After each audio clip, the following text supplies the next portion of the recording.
The distress signal cut through the void like a blade through silk, reaching the ears of Commander Thale 9 aboard the Galactic Defense Station Nexus 7. His elongated fingers, each ending in delicate sensory nodes, trembled as he processed the incoming transmission.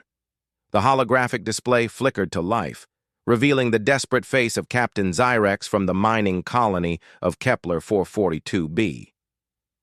"Commander, we need immediate assistance."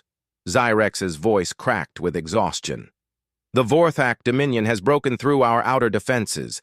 They've deployed their war fleets. We estimate 300 ships, maybe more. Our colonial guard is... They're gone, sir. All of them." Thale 9's compound eyes widened as tactical data streamed across his neural interface.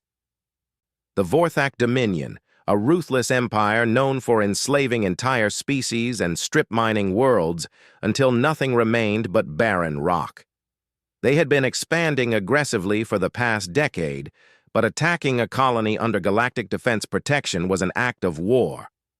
"How many civilians?" Thale 9 asked, his voice barely above a whisper. 12 million souls, Commander. Families, children, scientists. They have nowhere to run. Our evacuation ships were destroyed in the first wave. The Vorthak are demanding complete surrender within 72 hours, or they'll begin orbital bombardment." The transmission flickered as explosions erupted in the background. Zyrex ducked as debris rained down around him. "Sir, with respect, we need more than the usual peacekeeping force. We need everything you can send. We need reinforcements that can actually fight these monsters." Thale 9 closed his eyes and accessed the Defense Council's emergency protocols. Standard procedure called for dispatching the nearest available fleet, typically a mix of Altarian cruisers and Centaurian defense platforms. Good ships, experienced crews, but against 300 Vorthak vessels, it would be a massacre. But there was another option, one that made his skin crawl with both fear and hope. Article 7 of the Galactic Defense Charter, the clause that every commander knew about but prayed they'd never have to invoke. The one that called upon the newest member of the Galactic Defense Alliance, a species that had been admitted just 5 years ago after demonstrating what the Council euphemistically called exceptional military capabilities: humanity. The humans had joined the galactic community only recently, emerging from their small blue world with technology that shouldn't have existed and tactics that defied conventional warfare. During their admission trials, a single human vessel had disabled an entire Krillian battle group without firing a shot.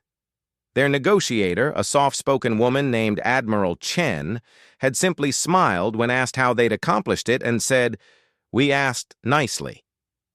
Later analysis revealed they'd somehow hacked into every Krillian ship simultaneously and taken complete control of their navigation systems. The Krillians, a species that considered themselves masters of electronic warfare, were still trying to figure out how it was possible.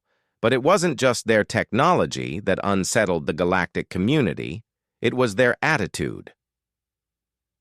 Where other species waged war with calculated efficiency or ritualistic honor, humans fought with something that could only be described as controlled fury.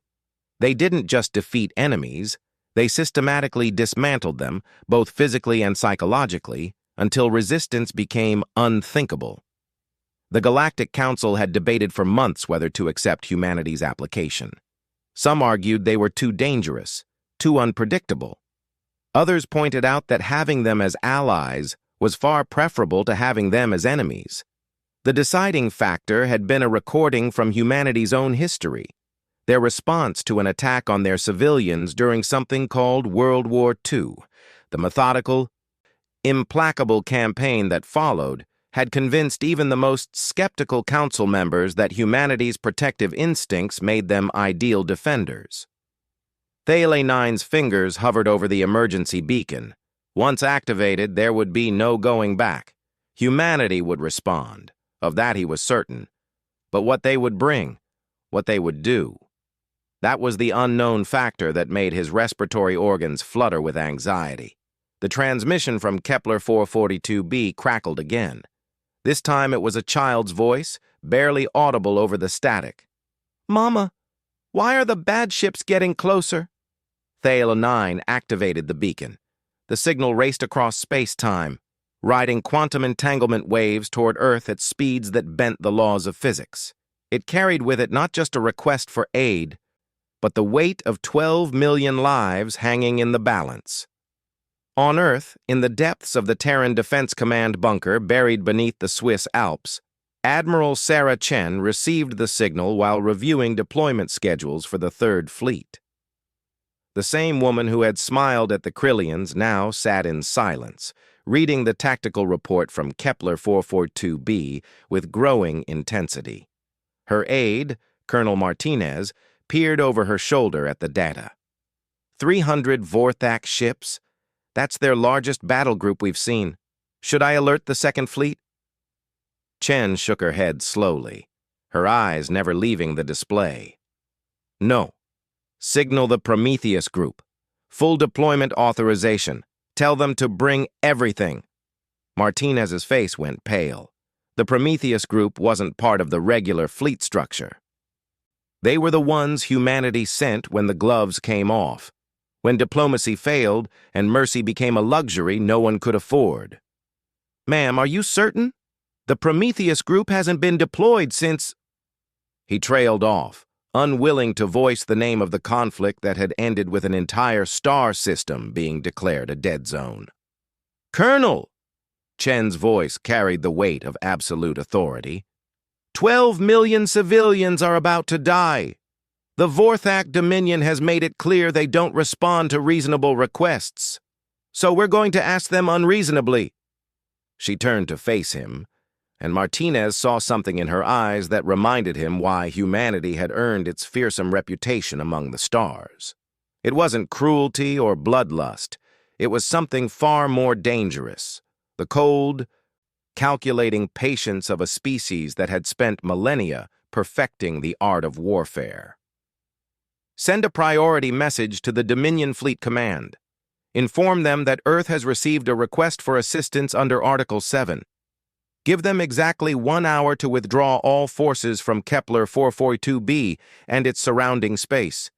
If they refuse— She paused, allowing the weight of her words to settle. "If they refuse, tell them that humanity is coming and we're bringing our unreasonable response." As the message shot through space toward the Vorthak fleet, Admiral Chen activated her personal communicator. "This is Admiral Chen to all Prometheus Group commanders. Operation Righteous Fury is now active. ROE is weapons-free. Mission parameters: total liberation of Kepler 442b, complete neutralization of hostile forces, and demonstration of why attacking our allies is a very poor life choice." The response came back immediately from 12 different ships, their voices overlapping in perfect synchronization. "Understood, Admiral. Humanity's wrath delivered with precision." In the depths of space, something that had been sleeping began to wake up. Something that the galaxy was about to remember it should have left alone. Admiral Vextar of the Vorthak Dominion received humanity's message while overseeing the orbital positioning of his fleet above Kepler 442b. His scaled hide rippled with what passed for amusement among his species as he listened to the translation matrix process the human communication. 1 hour? He turned to his tactical officer, a younger Vorthak, whose crest hadn't yet fully developed. "These mammals think they can dictate terms to the Dominion? How many ships do they have in this sector?" "Intelligence reports indicate no human vessels within 50 light-years, Admiral. The nearest human installation is their listening post at Wolf 359, which contains exactly 3 ships, all scientific vessels." Vextar's laugh rumbled through the command deck like grinding stone. 3 ships, against my 300. He gestured toward the view screen where his massive fleet hung in perfect formation above the blue-green world below. Each vessel stretched over 1 kilometer in length, bristling with weapons capable of cracking continents. Send a reply to these humans. Tell them that the Dominion does not negotiate with prey species. If they wish to observe how we handle defiance, they are welcome to watch from a safe distance." The hour passed with no further human communication. Vextar used the time to review the planetary bombardment patterns his fleet would employ. The Dominion had perfected the art of planetary subjugation over centuries. First, they would eliminate all major population centers with precision strikes, leaving the infrastructure intact for harvesting. Then, systematic reduction of resistance pockets until the survivors begged for the mercy of slavery. "Admiral," the communications officer's voice carried a note of confusion. "I'm detecting some kind of spatial distortion at the edge of the system. It's moving very fast."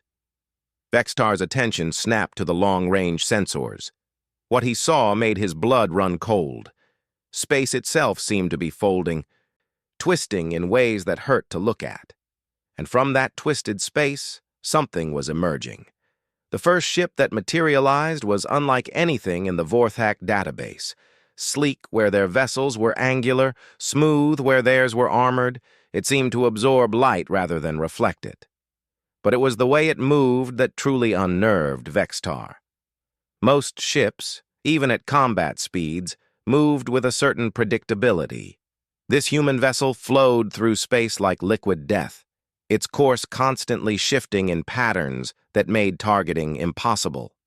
Then the second ship appeared, then the third, each one different from the last, as if humanity had decided that standardization was for species lacking imagination. Some were barely visible, seeming to phase in and out of reality. Others crackled with energy fields that made the Vorthak sensors scream in protest. One appeared to be built around a single massive weapon that dwarfed the ship carrying it. "How many ships are they deploying?" Vextar demanded. The tactical officer's voice cracked. 12, sir, but Admiral, the energy readings, each one is generating power signatures equivalent to our entire battle group." 12 ships against his 300. Vextar almost laughed again until the human fleet took formation. They didn't arrange themselves in any recognizable battle pattern. Instead, they spread out in a loose sphere that somehow managed to contain his entire fleet within its boundaries. It should have been impossible. No force that small could effectively surround a fleet this size. Yet every tactical projection showed the same thing. There was no escape route that didn't lead through a human vessel. The communication channel opened without warning, overriding his ship's security protocols as easily as one might open a door. A human face appeared on his screen, a woman with steel-gray hair and eyes that seemed to look directly into his soul. "Admiral Vextar of the Vorthak Dominion." The woman's voice carried no anger, no threats, just the kind of calm that preceded hurricanes. "I am Admiral Chen of the Terran Defense Force. You were given an opportunity to withdraw. You chose not to take it. I want you to understand what happens next." Vextar tried to cut the transmission, but his communications officer shook his head helplessly. The humans had complete control of their systems. "Your fleet," Chen continued, "consists of 300 ships carrying approximately 2 million Vorthak personnel. Below you are 12 million civilians who have committed no crime except living in a place you decided to conquer. The mathematics of this situation should be obvious, but let me clarify. You are going to leave, or you are going to die. Those are the only options." "You're outnumbered 25-1, Vexatar snarled. "Your 12 ships cannot possibly—" "Admiral," Chen interrupted with the patience of someone explaining mathematics to a child, "you're thinking about this wrong. We're not outnumbered. You're surrounded." The tactical display exploded into chaos. Every human ship vanished from sensors simultaneously, but the power signatures remained, scattered throughout three-dimensional space in patterns that defied comprehension. It was as if the humans had simply become invisible while maintaining their ability to strike. "Where are they?" Vextar screamed at his sensor operator. "I don't know, sir. They're everywhere and nowhere. The computer can't lock onto anything, but the energy readings suggest they're moving through our formation at impossible speeds." The first Vorthak ship to die was the destroyer Bone Crusher, positioned on the fleet's outer edge. One moment it was there, its crew of 800 preparing for bombardment. The next moment it simply stopped. Every system went dark, every weapon powered down, every light went out. The ship hung in space like a dead thing, its crew trapped inside what had become their tomb. "What happened to them?" Vextar demanded. His science officer checked the readings twice before responding. "Sir, it appears their entire ship has been turned off. Every electron in every circuit has simply stopped moving. The crew is alive but trapped in a powerless hull." Before Vextar could process this information, 2 more ships went dark. Then 5, then a dozen. The human ships remained invisible, but their work was becoming devastatingly clear. They weren't destroying the Vorthak vessels. They were neutralizing them with surgical precision, leaving the crews alive but helpless. "All ships, open fire!" Vextar roared. "Carpet the entire grid! They can't be invisible to everything!" The Vorthak fleet erupted in a display of destructive power that lit up the space around Kepler 442b like a second sun. Plasma cannons, particle beams, and kinetic projectiles filled the void with deadly energy. For a moment, Vextar thought they might actually hit something. Then the human response came. It started as a whisper of movement at the edge of perception. The space around the Vorthak fleet began to change. Reality itself seemed to develop a texture, becoming thick and resistant. Ships found their maneuverability dropping to nothing as they struggled against invisible forces. Weapons that should have fired in straight lines curved impossibly, striking their own fleet instead of their intended targets. "They're manipulating space-time itself," the science officer whispered in horror. "Sir, this level of technology, it shouldn't be possible." Admiral Chen's voice returned to the communication channel, still maddeningly calm. "Admiral Vextar, you're now down to 230 operational ships.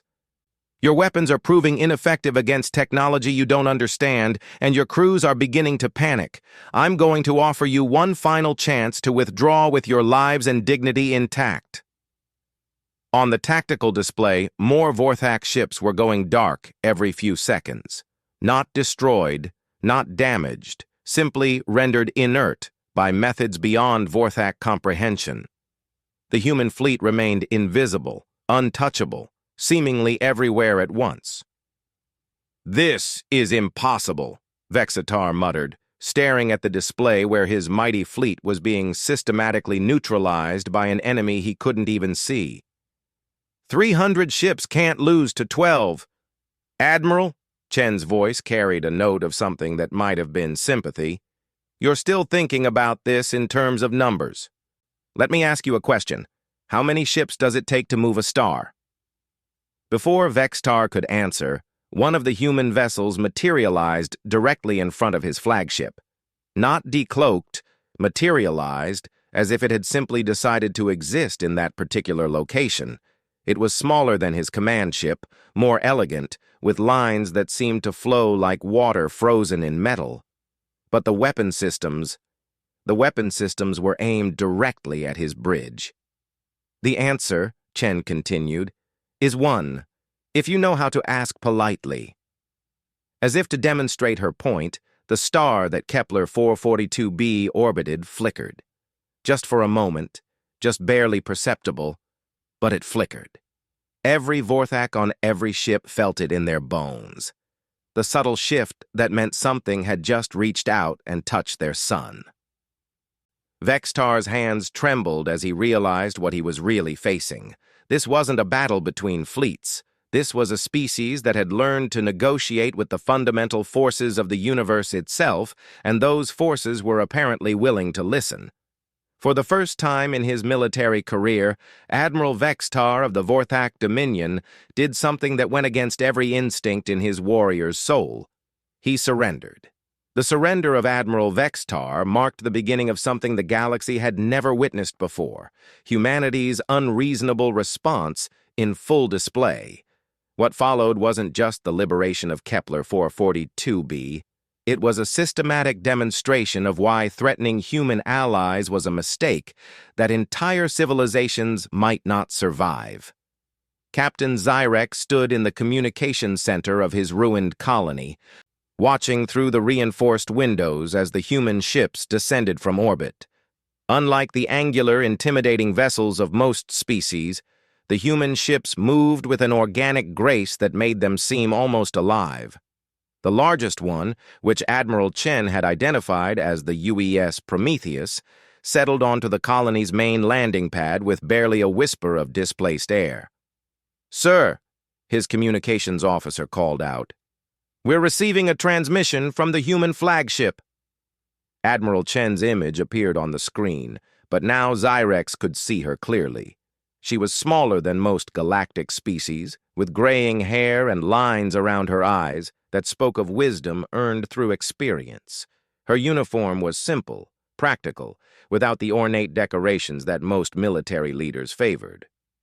But there was something in her bearing that commanded absolute respect. "Captain Zyrex," she said with a slight smile, "I apologize for the delay. We had to make sure the neighborhood was properly cleaned up before we could pay a proper visit."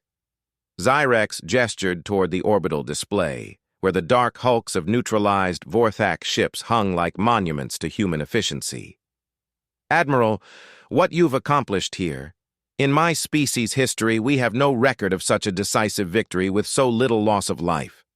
"That's because you're thinking about it wrong," Chen replied, echoing her words to Vextar. "This wasn't a victory. This was a conversation. We simply asked the Vorthak fleet to leave and helped them understand why staying was a bad idea." As they spoke, human personnel were already moving through the colony with medical supplies and repair equipment. But these weren't the typical peacekeeping forces that responded to galactic emergencies. These humans moved with a purpose that was both efficient and somehow gentle, as if they understood that healing required a different kind of strength than fighting. Dr. Lisa Park, the lead human medical officer, found herself treating a young Altarian girl whose arm had been broken during the initial bombardment. As she worked, the child stared up at her with wide, curious eyes. "Are you really from Earth?" the girl asked in accented but clear galactic standard. "I am," Dr. Park replied, carefully adjusting the regenerative brace around the child's arm. "Have you heard stories about Earth?" "My teacher says humans are scary." "She says you fight all the time and break things." Dr. Park paused in her work and looked down at the child with serious eyes. "Do you know why we fight?" The girl shook her head. "We fight so little girls like you don't have to be afraid. We break things that hurt people so people like your family can build new things that make everyone happy. Fighting isn't good, sweetheart. But sometimes it's the only way to protect something precious." Meanwhile, in orbit, the captured Vorthak fleet was experiencing something that would become legendary in their culture: human justice. Instead of being destroyed or enslaved, they were being systematically educated. Admiral Vexitar found himself aboard the UES Prometheus, sitting across a conference table from Admiral Chen and her senior staff. He had expected interrogation, imprisonment, perhaps execution. Instead, he was being served what the humans called coffee and engaged in what Chen referred to as a learning opportunity. "Do you know why your fleet failed so completely?" Chen asked, stirring sugar into her cup with casual ease.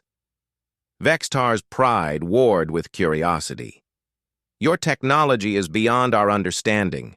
You manipulate forces that we thought were immutable laws of physics." "That's part of it," Chen agreed. "But that's not why you lost.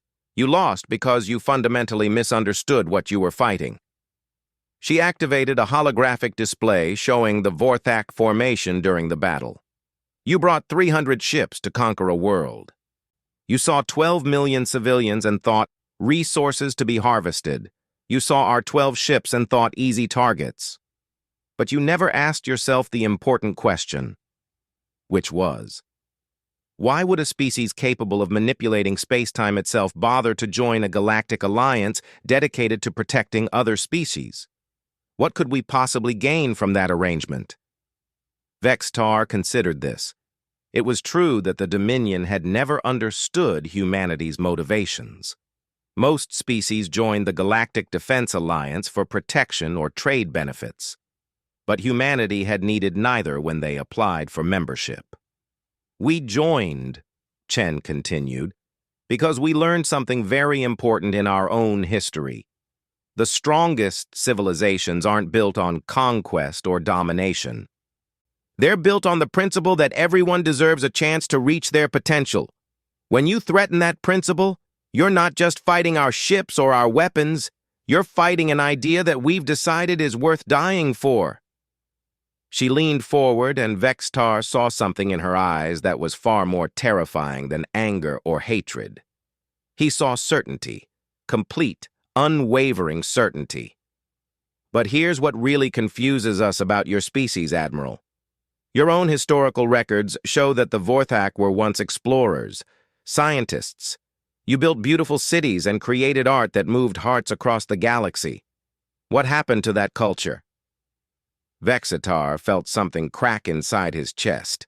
It had been so long since anyone had mentioned the old Vorthak civilization that he'd almost forgotten it himself. We were weak. Other species took advantage of our peaceful nature. We learned that only the strong survive. No, Chen said gently. You learned that only the strong protect what matters. But somewhere along the way, you forgot what matters. You started thinking strength meant taking from others instead of building something worth protecting.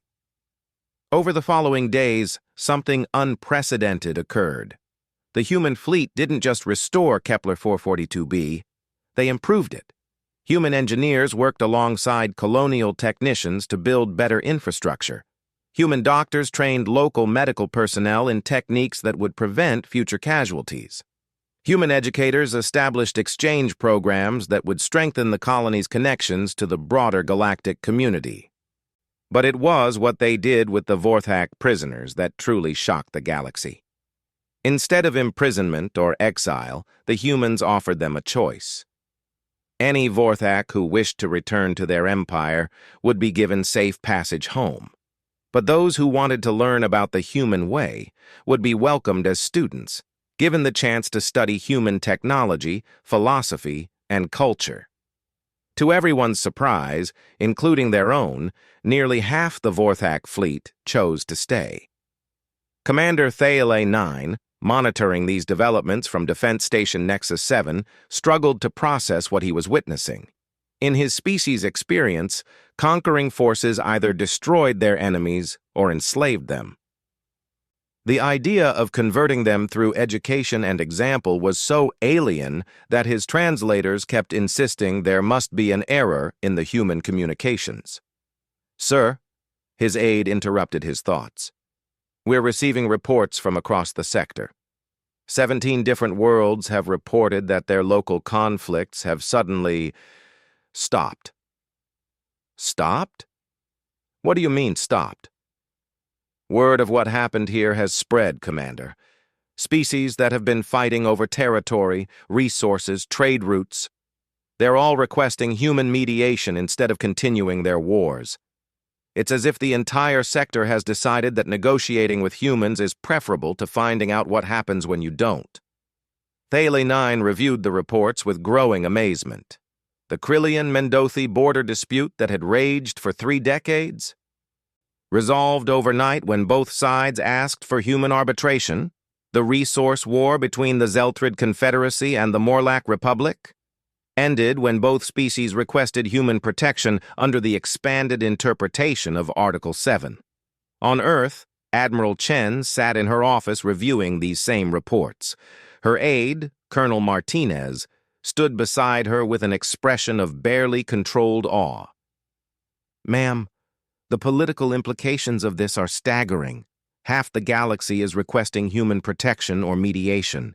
The other half is too scared to do anything that might draw our attention. We've essentially become the sector's peacekeeping force by demonstrating that we're too powerful to fight and too principled to fear. Chen nodded slowly. It's what we hoped for when we joined the Alliance. Not dominion, but influence. Not conquest, but peace.